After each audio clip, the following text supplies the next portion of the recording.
Lionel Scaloni menyebut kalau timnas Indonesia saat ini memang sudah berubah total, rata-rata pemain diaspora yang berkarir di Eropa. Dia menyebut, dengan skuad semacam itu rasanya memang wajar saja Indonesia lolos Pildun 2026 dan itu wajib. Menurutnya, sangat parah kalau Indonesia masih gagal dengan segala proyek besar yang dilakukan PSSI sejauh ini bersama timnas Indonesia. Pertama, saya harus mengatakan kalau pertemuan kami di tahun 2023 lalu tidak memberikan kesan apapun, tidak ada pemain mereka yang spesial saat itu, dan pertandingan berjalan kurang menarik saat bermain di sana, ucap Lionel Scaloni. Tapi saat ini mereka sudah berubah total, banyak pemain diaspora yang bermain di Eropa. Itu membuat kekuatan mereka sulit diprediksi, dan saya rasa mereka memang harus berada di sana Piala Dunia. Dan dengan segala proyek besar mereka bersama federasi, itu akan sia-sia jika gagal, tutupnya. The next station is Indonesia. To Indonesia, coming from behind to score first goal for Indonesia national team. So easy.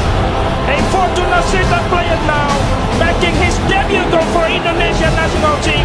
Indonesia 2, Vietnam 0.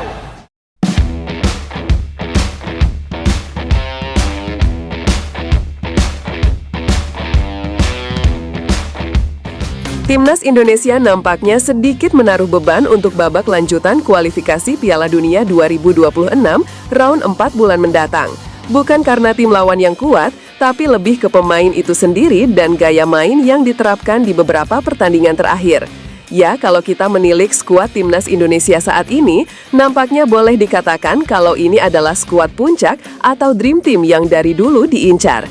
Walaupun catatan kecilnya masih ada 1 atau 2 pemain yang belum ditemui kata sepakat untuk bergabung ke Timnas Indonesia. Sebut saja Pascal Struijk dari Leeds United. Tapi rasa-rasanya tim saat ini juga sudah mewah. Bahkan ada setidaknya 5-6 pemain yang bermain di Liga Top Eropa. Dan gak main-main, mereka juga bermain reguler di tim.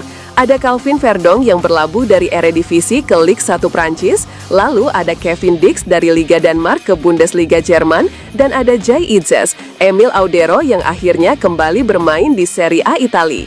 Selain itu, nama-nama lain juga terpantau juga oke dan mumpuni secara karir. Sebut saja Justin Hubner yang berlabuh di Eredivisie bersama Fortuna Sittard, lalu Nathan Coaan dan Dean James. Kalau Hilgers gak apa-apalah kita hitung masih di FC Twente, walaupun sebenarnya dia juga mau pindah.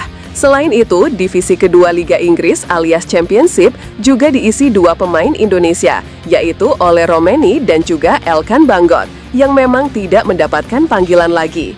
Melihat skuad pemain yang bermain di Eropa saat ini, memang patut kita katakan kalau ini adalah skuad yang seharusnya sudah mampu bersaing di Asia dan juga bisa tembus ke Piala Dunia.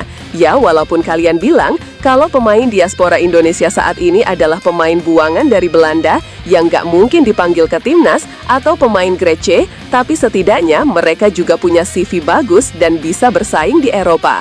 Saat ini, Erick Thohir memang menyebut kalau tidak akan ada penambahan pemain diaspora lagi di tubuh timnas. Namun, nampaknya hal itu berlaku hanya untuk round 4 bulan mendatang. Kalau misalnya lolos Piala Dunia, bukan tidak mungkin PSSI juga bakal mencari pemain grade A lain untuk bermain di Piala Dunia.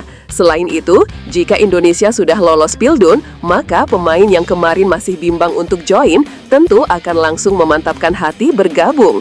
Ya, walaupun kalian akan bilang, buset, enak banget dong tinggal join dan gak merasakan perjuangan pemain lain dari round pertama. Ya, gak salah juga sih bro. Tapi kalau misalnya kita lolos dan pakai skuad sekarang full, rasanya memang susah bersaing nanti di Pildun.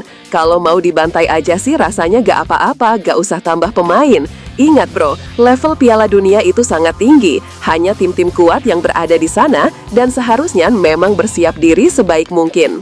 Hal yang menarik saat ini adalah saat pelatih Argentina nampaknya sedikit memberikan komentar terhadap performa timnas Indonesia. Ya, dia menilai kalau saat ini skuad timnas Indonesia kian mengalami perubahan signifikan dari sisi komposisi pemain, pelatih, dan juga cara bermain.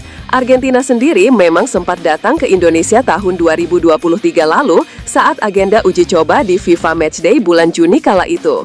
Ya, saat itu Indonesia bermain melawan Argentina, sang juara bertahan Piala Dunia edisi 2022 di Stadion Gelora Bung Karno, Jakarta. Indonesia kalah 0-2 saat itu. Namun secara permainan Indonesia setidaknya masih bisa meredam Argentina. Dan lebih menarik, walaupun melawan juara Piala Dunia saat itu, timnas Indonesia masih bisa melakukan 2 shot on target ke gawang Emil Martinez. Gak seperti, sudahlah, haha.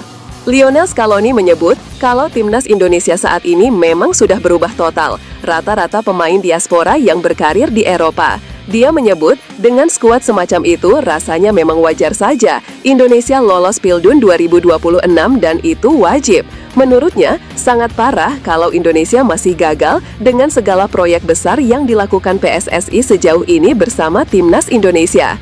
Gagal dengan segala proyek besar yang dilakukan PSSI sejauh ini bersama timnas Indonesia. Pertama, saya harus mengatakan kalau pertemuan kami di tahun 2023 lalu tidak memberikan kesan apapun, tidak ada pemain mereka yang spesial saat itu, dan pertandingan berjalan kurang menarik saat bermain di sana, ucap Lionel Scaloni.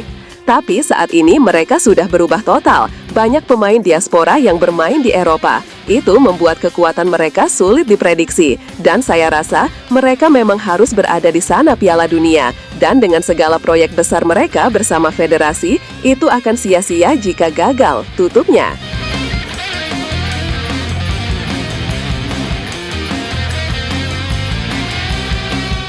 Qatar merana, usai ancam akan bongkar aib AFC kemarin, sekarang mereka tengah diambang sanksi berat FIFA, potensi ban dan juga diskualifikasi menunggu. Netizen, alhamdulillah. Tapi kenapa bukan Arab Saudi sih? Usai sempat menolak opsi AFC kemarin soal pemindahan venue round 4, Qatar saat ini nampaknya tengah mendapatkan imbas dan dampaknya. Memang mereka sempat menyebut akan membongkar aib AFC jika tetap kekeh memindahkan itu. Namun saat ini angin seolah berbalik. Melalui intervensi dari FIFA, bahkan saat ini Qatar berada di ambang ban FIFA dan terancam didiskualifikasi dari round 4. Hal itu memang bukan tanpa alasan saat AFC nampaknya juga tidak terima dengan pernyataan Qatar yang akan membongkar aib AFC kemarin.